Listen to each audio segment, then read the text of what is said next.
ଆକାଶରୁ ହେଉଛି ଅଗ୍ନିବର୍ଷା।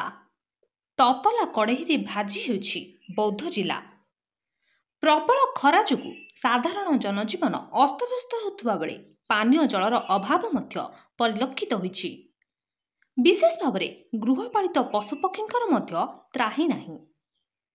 ଜିଲ୍ଲାରେ ପାରଦ ଲଗାତାର 15ରୁ 20 ଦିନ ହେଲା 43 ଡିଗ୍ରୀ ଉପରେ ରହି ଓଡ଼ିଶାର ଉତ୍ତପ୍ତ ଜିଲ୍ଲା ଭାବରେ ପରିଗଣିତ ହୋଇଛି ବୌଦ୍ଧ ଜିଲ୍ଲା।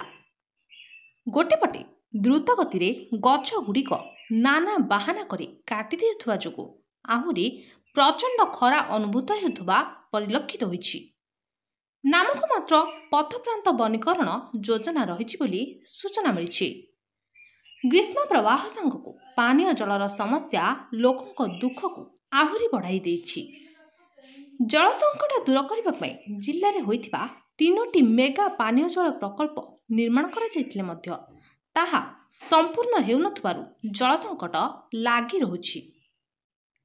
ଜିଲ୍ଲା ପ୍ରଶାସନ ପକ୍ଷରୁ ସମସ୍ତ ପଞ୍ଚାୟତକୁ ଜଳଛତ୍ର ଖୋଲିବାକୁ ନିର୍ଦ୍ଦେଶ ଦିଆଯାଇଛି ସତ, ହେଲେ ଅନେକ ସ୍ଥାନରେ ବ୍ୟବସ୍ଥା ହୋଇନଥିବା ଜଣାପଡ଼ିଛି। ଏଭଳି ଗରମ ଗୁଳୁଗୁଳି ସମୟରେ ମଣିଷମାନଙ୍କ ସହିତ ପଶୁପକ୍ଷୀମାନେ ମଧ୍ୟ ଜଳ ପାଇଁ ପ୍ରଭାବିତ ହେଉଥିବା ଦେଖାଯାଇଛି।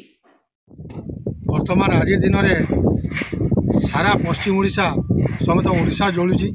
ତ ପଶ୍ଚିମ ଓଡ଼ିଶା ସେନୁ ବୌଦ୍ଧ ଜିଲ୍ଲାରେ ବର୍ତ୍ତମାନ ଏତେ ଗ୍ରୀଷ୍ମ ପ୍ରବାହ ହେଉଛି ଯେନ୍ଟାକି 42-43 ଡିଗ୍ରୀ ପ୍ରତିଦିନ ରହୁଛି। ଆଉ ଗତ 4-5 ଦିନ ତଳେ ତ 48 ଡିଗ୍ରୀ। ତ ଏବେ କାଣା ହଉଛେ ଏଇ ଅସହ୍ୟ ତାତି ଖରା ଝାଞ୍ଜି ଏଥିର୍ଲାଗିନ ଲୋକ ଅସ୍ତବ୍ୟସ୍ତ ହୋଇ ପଡ଼ୁଛନ୍। ସାଧାରଣ ଲୋକ ପୁରା ରାସ୍ତାଘାଟ ଜନଶୂନ୍ୟ ହୋଇ ପଡ଼ୁଛେ। ସାଧାରଣ ଲୋକ ଯିବା ଆସିବା ବି କରି ନାଇଁ ପାରବାର୍କେ। ସକାଳ 8ଟାରୁ 10:30 11ଟା ଭିତରେ ଏତେ ମାତ୍ରାରେ ମାନେ ଝାଞ୍ଜି ପବନ ବହୁଛେ ଯେ ଲୋକ ପୁରା ଜନଜୀବନ ଅସ୍ତବ୍ୟସ୍ତ ହେଉଛେ। ଲୋକ ପୁରା ରାସ୍ତାଘାଟରେ ଚାଲି ନାଇଁ ପାରବାର୍। ତ ବୌଦ୍ଧ ଜିଲ୍ଲାରୁ ପ୍ରଶାନ୍ତ କୁମାର ପ୍ରଧାନଙ୍କ ରିପୋର୍ଟ, ସମ୍ଭବ ଟିଭି ଓଡ଼ିଆ।